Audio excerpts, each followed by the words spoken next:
Со формирањето на Демократска федерална Македонија во рамките на Евнојската федерација беа реализирани само дел од македонските идеали за решавање на македонското национално прашање. Имено, неголемиот дел од борците кои влегоа во редовите на Народно-ослободителната војска во текот на Втората светска војна во Македонија има за цел создавање на обединета Македонија во нејзините етногеографски граници, нејзино државотворно конституирање во рамките на Југославија, на некоја поширока Балканска федерација или како самостојна независна држава. Но, деловното решение на македонското прашање во текот на 1945 година беше еден од поводите за да почнат да се создаваат опозициони групи и посебни организации и движења со презнакот на ВМРО, чија политичка цел беше создавање на обединета Македонија во нејзините етногеографски граници, но не како комунистичка, туку како демократска држава под протекторатот на една од западните земји, а особено под протекторат на Соединетите Американски држави. Власта многу лесно им најде формула за елиминација на оние кои беа за обединета и независна Македонија. Едноставно ги прогласи за Ванчо Михајловисти, а тоа значело да ги добијат епитетите терористи, фашисти, империалистички агенти, народни непријатели, антидржавни елементи и така натаму. Репресијата се засилила во текот на 1946 година. Во пролета 1946, кога веќе беше монтиран процесот против Ченто, започнува масовната хајка и расчистување на народната власт со народните непријатели. Душниците собираа најбесмислени информации и низ луѓето завладува страв. Особено на удар се оние посмелите, кои паѓаа во очи, кои носеа искра на непокорност. Се копаше во биографиите на нивните предци и најчесто онаму каде беше силно изразено македонското чувство или каде имале некој предок кој бил поврзан со некогашните организации на ВМРО, автоматски се групираа во арсеналот на непријателите – автономисти, сепаратисти, Ванчо Михајловисти. Појавата на ваквите групи, поединци и организации беше алармантна за комунистичката власт која што туку се зацврстуваше во текот на 1945 година. Тоа беше време кога во Македонија се зацврстуваше монолитната еднопартиска власт и југословенскиот централизам наспроти барањата на дел од македонското раководство за поголема самостојност на Македонија во однос на федерацијата, бидејќи историски македонците првпат во современата историја создаваа своја држава, иако со ограничен суверенитет во рамките на Југославија. Сред македонскиот народ, македонската интелигенција, сред поголем број од македонските борци се создаде незадоволство од повеќе причини, од политички, економски и идеолошки причини. Истовремено, комунистите покрај зацврстувањето на нивната политичка власт започнаа со одземањето на приватната собственост, бидејќи политичката власт не беше сигурна без економско владење со капиталот од страна на ова владеачка комунистичка партија. Затоа во еден кус период од неколку години се изврши едно од најмасовните насилства врз македонскиот народ за време на комунизмот. Тоа беше насилните конфискации на имотот, експроприации, двете национализации, а подоцна 49 до 53 година насилната колективизација на селото, одземањето на големите сточни сада, уништувањето на козите. Сето тоа создаваше уште поголемо незадоволство и отпор кај македонците кои не можеа да се помира со ваквите текови на нивната национално ослободителна борба и со ваквите состојби во нивната прва современа држава.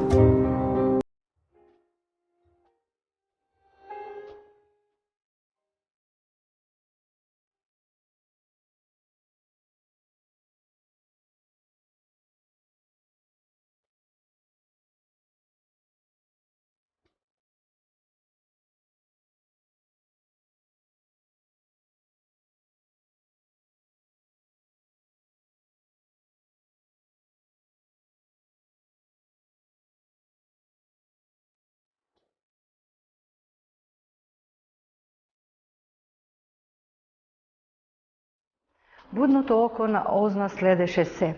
Приврзаници на идејата за Обединета Македонија, противници на федералниот централизам, противници на експроприациите, на национализацијата, секој кој што беше сомнителен, секој кој што имаше во семејството некој презнак на Илинденес, некој презнак на припадник на ВМРО во претходните периоди, сите овие личности беа ставени на сомнение и голем дел од нив беа притворени, односно беа судени како приврзаници на идејата на ВМРО. Во текот на мај 1946 година, по налог на Централниот комитет на Комунистичката партија на Југославија, еден од црногорските водечки партиски кадри, Владо Стругар, прави обиколка на Штипскиот округ. Меѓу другото, тој забележал дека најголемо политичко вриење се чувствувало во градот Струмица, и тоа особено во квартот Маџир Маало, кој брои околу 3 до 3500 жители, каде се чувствува ВМРО-вска дејност. Основната парола која тука се пренесувала гласи: "Ќуркот на Гоце Делчев го носите, но делата не му ги следите." Инаку, според мислењето на тамошниот месен партиски комитет, околу 70% од луѓето во тој кварт биле под влијание на ВМРО. Вакви појави биле забележани и во повеќе села во истата околија. Овие поединци и групи бара македонското прашање да се реши интегрално како балканско прашање. Втората причина заради која се јави огромно незадоволство сред македонскиот народ беше кршењето на елементарните човекови права, газење врз честа и достоинството на луѓето, воведување не на партиско-полициска држава во која се газеа луѓето, се отвараа бројни затвори, логори и се вршеше репресија и сурова одмазда врз сите оние кои не беа на идеолошките позиции на Комунистичката партија како владеачка партија во државата. Од 1946 година започнало интензивно полнење на затворите со политички затвореници. Истражните постапки биле ужасни, а изјавите дадени со присила се земале како доказ за вината на осудениот.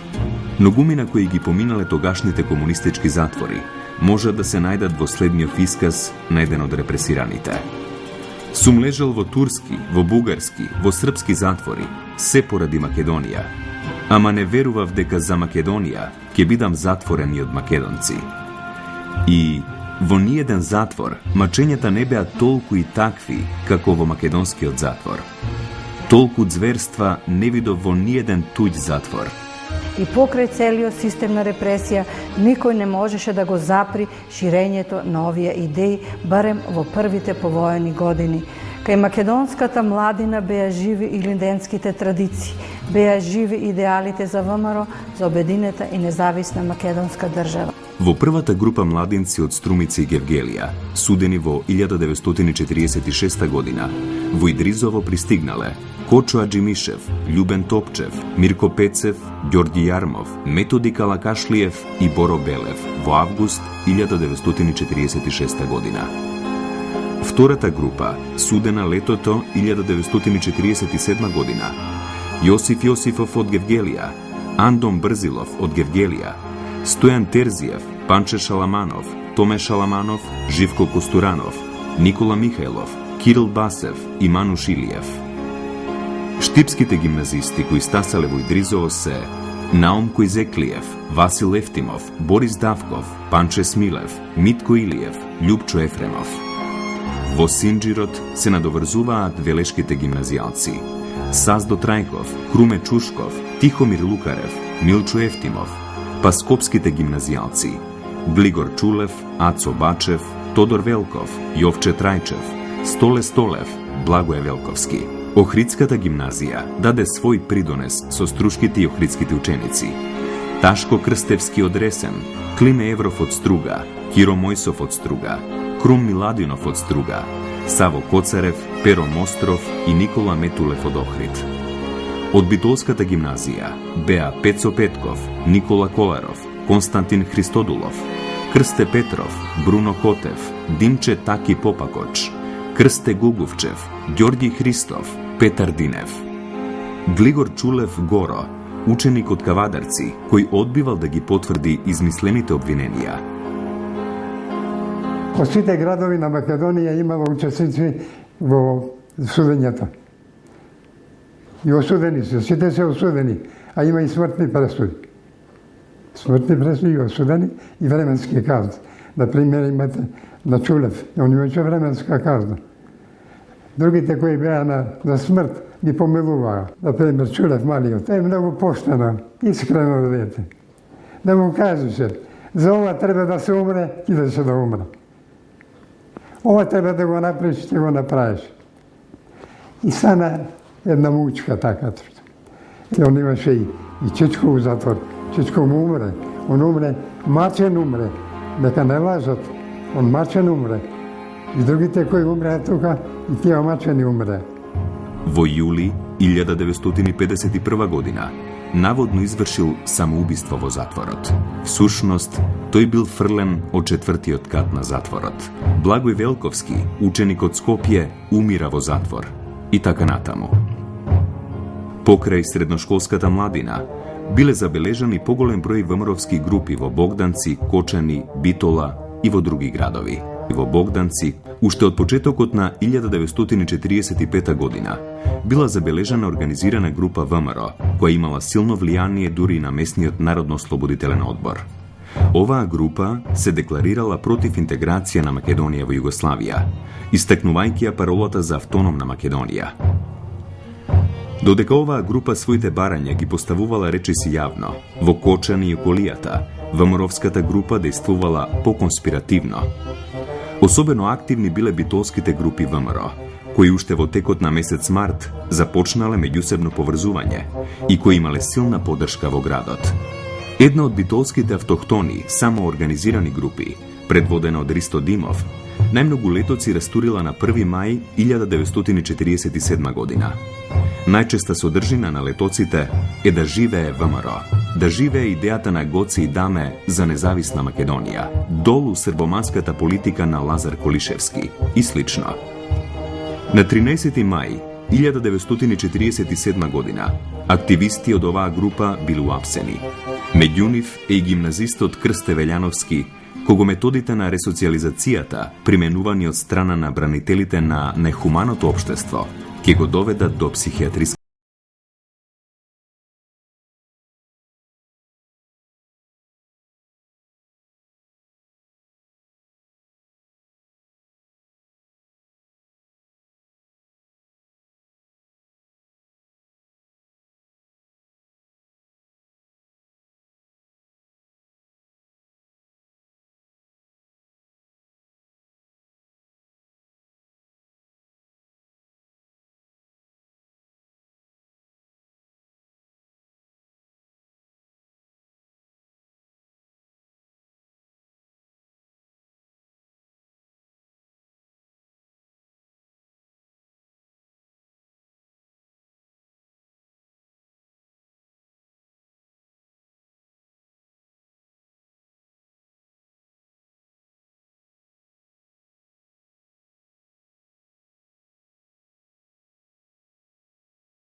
многу честа. Многу пати во ноќните часови низ централните подрачја на градовите и селата во Македонија биле расфрлани голем број налетоци. Тие најчесто биле расфрлани од македонската младина. Во содржината на летоците била испишана политичката идеја или политичкото барање за независна и самостојна Македонија. Но покрај овие политички барања, многу пати во содржината на летоците се читало и незадоволството од стопанските и политичките мерки на системот. И тоа власта најчесто го припишувала како дејност на класниот непријател. Владо Велјановски, член на ВМРО од јули 1947 година, затворен во јануари 1948 во Битола, а осуден на 31.5.1948 година на 5 години затвор кој ги одлежал во Идризово и во Централниот затвор, се сеќава. Во јуни месец во селото Кукуречани, по полноќ пред милиционерската станица, фрлив околу 250 летоци со таква содржина, со која го повикуваме населението на востание, да го урне тогашниот диктаторски систем. Баравме помош од западните земји, а исто така во летоците пишуваше од ја бараме самостојна и независна Македонија. Иако во Македонија не постоела една целокупна организација ВМРО, сепак системот на власта се плашел од нејзино воспоставување и воспоставувал своји мерки на заштита. Биле следени поединците, групите кои што се носеле со оваа идеја и кои што на некој начин, според размислувањето на власта, биле поврзани со наводните буржуаски елементи. Како мерки на заштита, власта сметала дека треба да се превземе поостар прогон на водечките личности на ВМРО, особено на оние кои биле поврзани со ВМРО и со идеите на ВМРО уште во претходниот период, во минатото, а оние членови на групите и други поединци кои што сега се вклучуваат во овие движења за самостојна и независна Македонија, треба да бидат повикувани на разговори и да им се укажува на тоа дека власта има сознание за нивната дејност, за нивните активности, да бидат предупредувани да прекинат со таквата своја дејност и доколку тоа не го направат, значи следело закана дека ќе следат и поостри мерки. Вршејќи анализа на бројните ВМРО-вски пројави, Централниот комитет смета дека е потребно да се преземат остри судски мерки и тие веднаш конкретно да се разјаснуваат на теренот. Исто така се вршеле мерки на интернација и на конфискација на имотот на оние кои што се обидувале да ја преминат границата на Македонија. Централниот комитет бара позасилена активност на комитетите во разобличување на ВМРО и други непријателски појави. Сето ова требало да се спроведува по линијата на Управата за државна безбедност. Централниот комитет на Комунистичката партија на Македонија смета дека треба да има поголема поврзаност меѓу своите комитети и полномоштвата на УДБ на теренот за поефикасно спроведување на мерките за сузбивање на појавите на ВМРО на теренот.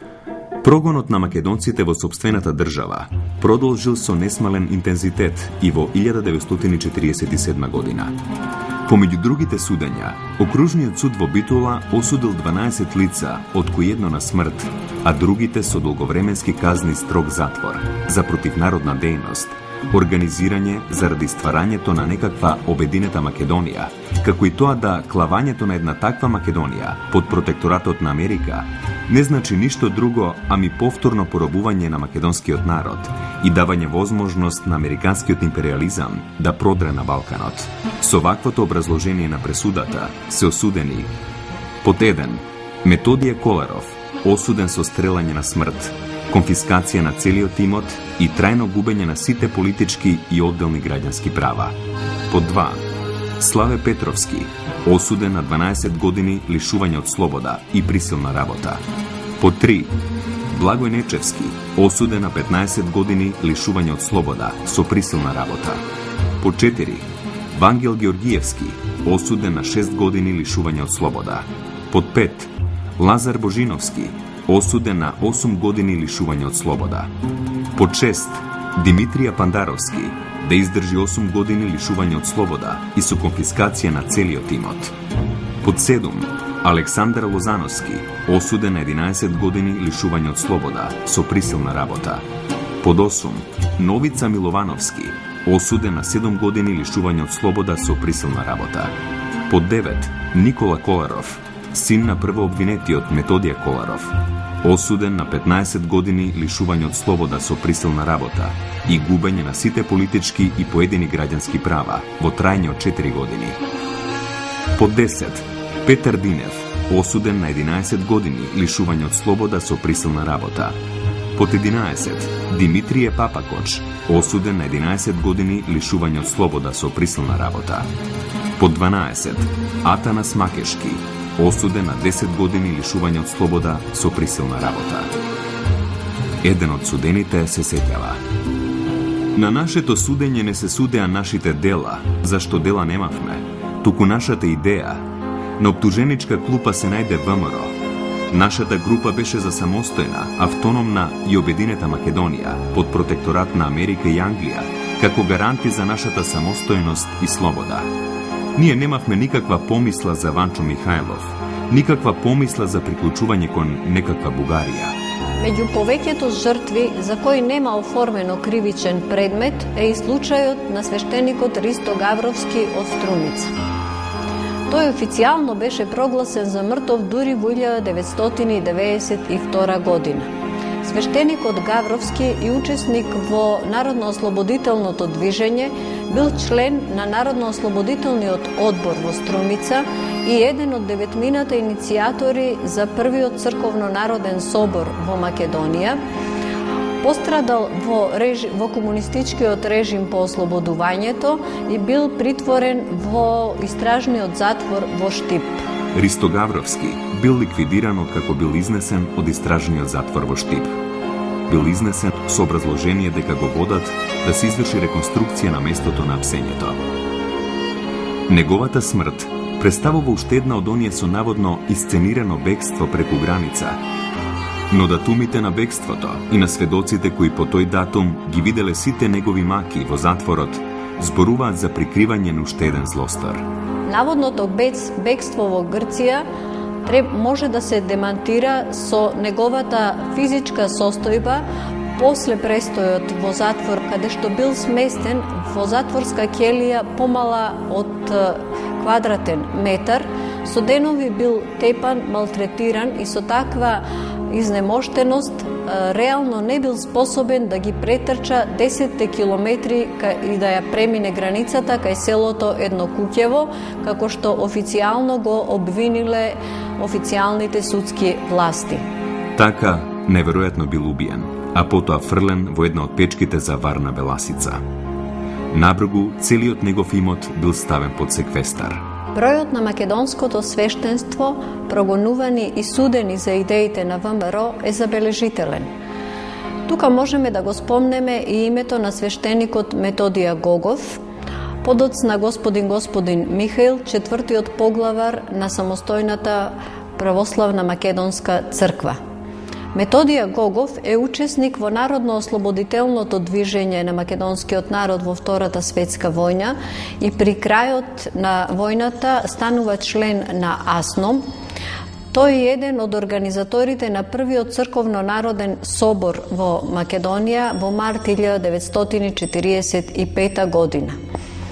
Свештеникот Гогов во 2 наврати ќе ги осети затворските ќелии во Македонија и при неговото второ апсење во 1948 година е осуден на 5,5 години затвор. И покрај силните притисоци за да се откаже од своите идеи за самостојност и независност на својата држава, за слобода на својот народ во секаква смисла, дури притисоците одиле до тој степен да се откаже и од свештеничкото служење, тој до крајот на својот живот ќе остаде доследен поборник за национална, социјална и духовна слобода на македонскиот народ. Јас сметам дека денес и вчера и некна доживуваме нешто големо.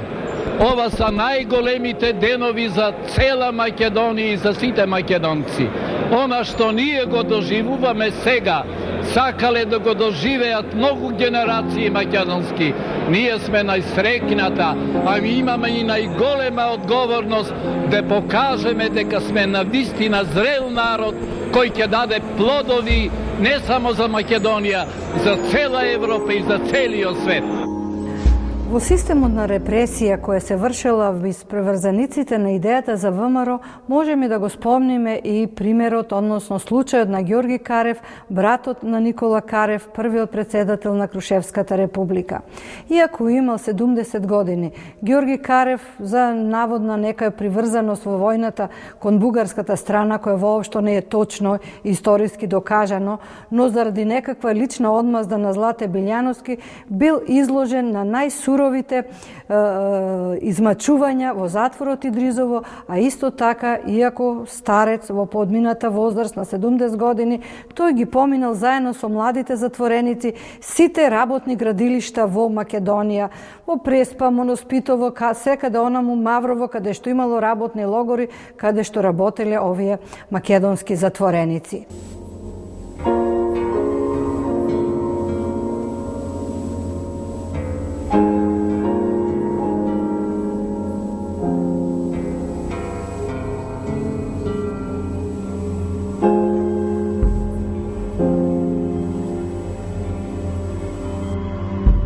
Со почетокот на Втората светска војна, во првиот период, Ѓорги Карев ги носел најдоверливите писма на партизаните од Крушево према другите делови на Македонија, за да по извесен период, затоа што најверојатно некој засенувал и затоа што најверојатно си го кажал својот став дека се бори за самостојна Македонија, биде прогласен за неподобен, односно за непријател, човек против кој што би требало да се борат партизаните.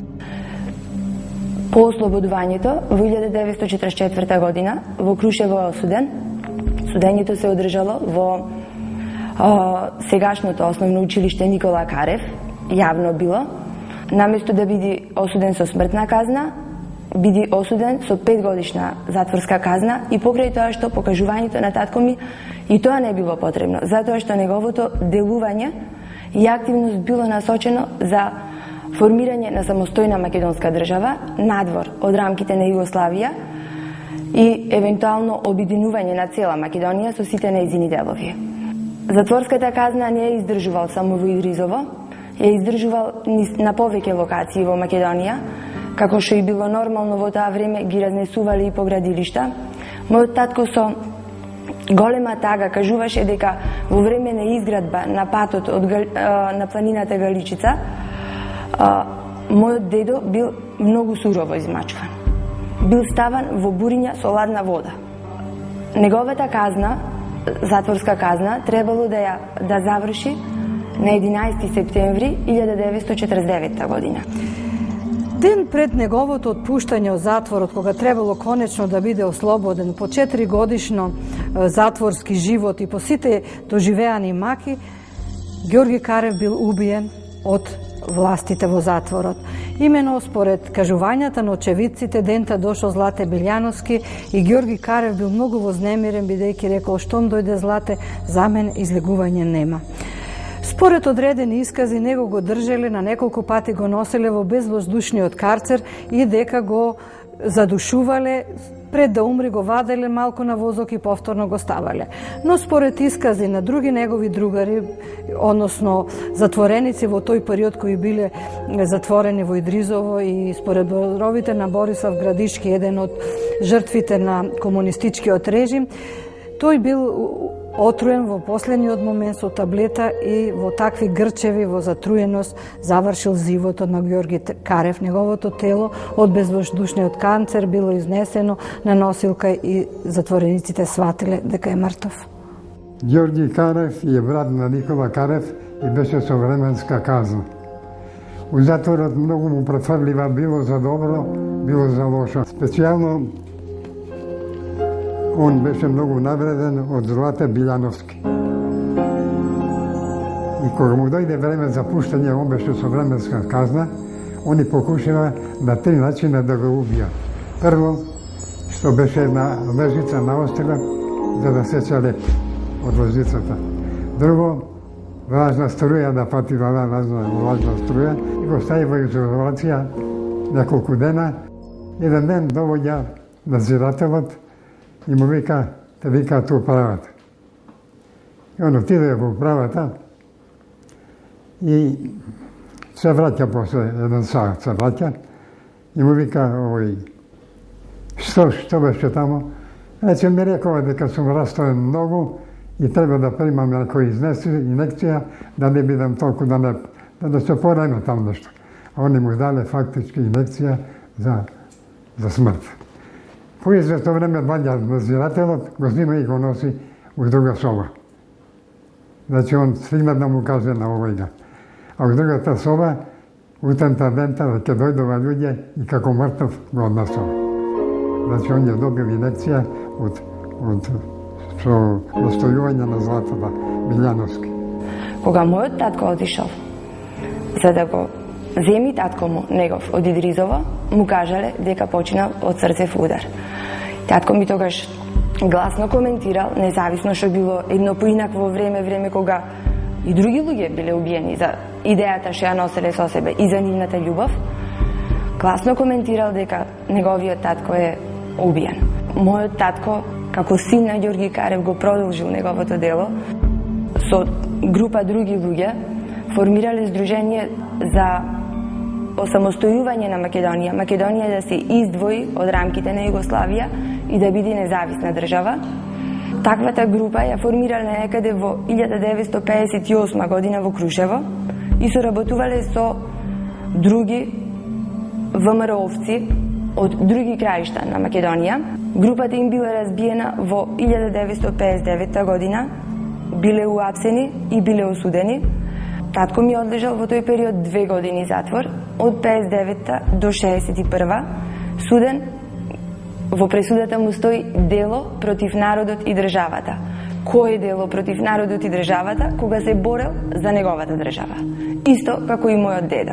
Арно, мојот дедо го убиле, татко ми го осудиле. Семејството Кареви, можам да кажам дека од секогаш давале свој придонес за самостојна македонска држава. За време на востанието има 7 жртви, за Илинденското востание има 7 жртви од каревци.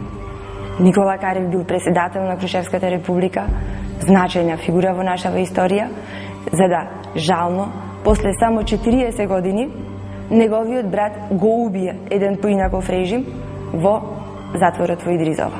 Зошто? Затоа што си ја сакал државата. И затоа што размислувал на поинаков начин од оние кои што биле на власт. За да и татко ми, како син на Ѓорги и внук на Никола, исто така биде затворен.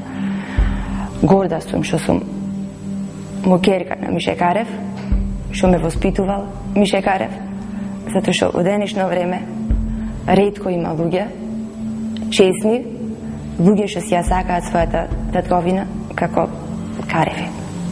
Во следот на жртвите на младенците кои ги положија своите животи за Македонија, и тоа е апсурд на целата повојна македонска историја, што се судеа луѓе за македонски патриотизам, за преголема љубов кон Македонија, луѓе кои сакаа да ја видат обединета својата татковина.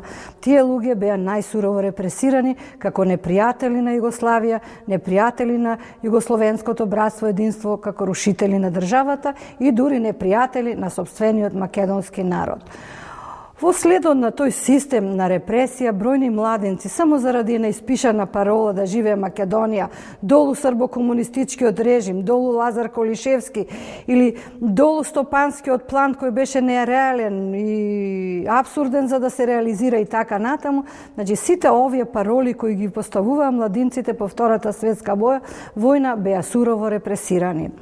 Како најдрастичен пример на таа репресија може да се спомнат 5 мината струмички студенти кои биле насилно собрани од припадници на УДБА од Струмичкото корзо и одведени во просториите на УДБА, каде врзнив безпредметно се изживувале. После изживувањето кој се случувало во младинците, нивниот држање во притвор 2 дена од 11 до 13 август 1951 година, веднаш биле собрани со джипот на УДБА и однесени на Беласица со цел да биде исценирано бегство на истите младинци и дека власта на таков начин обично исценирала многу убиства со тоа дека тие пребегале преку границата и морале граничарите да пукаат врзнив и да ги убијат. Но и самите припадници на УДБА биле исплашени од злосторот кој го направиле. Потоа им било јавено на семејствата дека при бегањето на границата биле застрелани овие момчиња. Но таткото на еден од убиените, Борис Белев, доктор Белев, веднаш ги видел телата и сватил дека тие момчињата се убиени по пладнето, а веста уште сабајлето им била кажано дека момчињата пребегале преку граница. Исто така видел дека имале по еден истрел во челото и по еден во срцето, што во никој случај не може да се каже дека тие при бегањето биле убиени, туку врзани со жици, изнемоштени, масакрирани, биле убиени на оваа местност.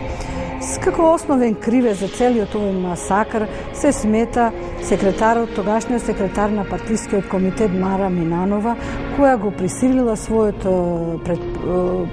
подчинет подсекретар да ја потпише наредбата за апсење на овие момчиња. Тоа е карактеристика на ова време кога партијата дава наредби и директиви на УДБА, кога се елиминира судството, се елиминира правната држава, а ваквите младинци само за својот патриотизам биле изложени на репресија и вакви убиства. Но зверството врз овие убиени младинци, врз овие убиени деца продолжува и понатаму. Врз им се претело дека треба да молчат, сето тоа да го завијат во забора, во тајна сето она кое се случило, злосторството да го заборават и така натаму, бидејќи ќе бидат протерани од градот Струмица, им било претено со отпуштање од работа, со репресија, затворени и така натаму, така што ноќната мора продолжува за сите овие семејства, иако нивните деца биле убиени и ликвидирани. Дури и надгробниот споменик што родителите го изградиле на своите мртви чеда, направен во Загреб од бел мермер со отворена книга, да се види дека тие во цветот на своето школување и младост биле ликвидирани, морале во 61 година самите да го искршат, бидејќи на некој локален моќник во Струмица не му се допаднало ваквите, како што ги нарекува, наводни предавници, да имаат поубави споменици од вистинските борци. И затоа родителите морале дополнително да го кршат споменикот на своите деца, бидејќи им се претело дека и коските ќе бидат разнесени од децата доколку самите не го уништат тој надгробен споменик.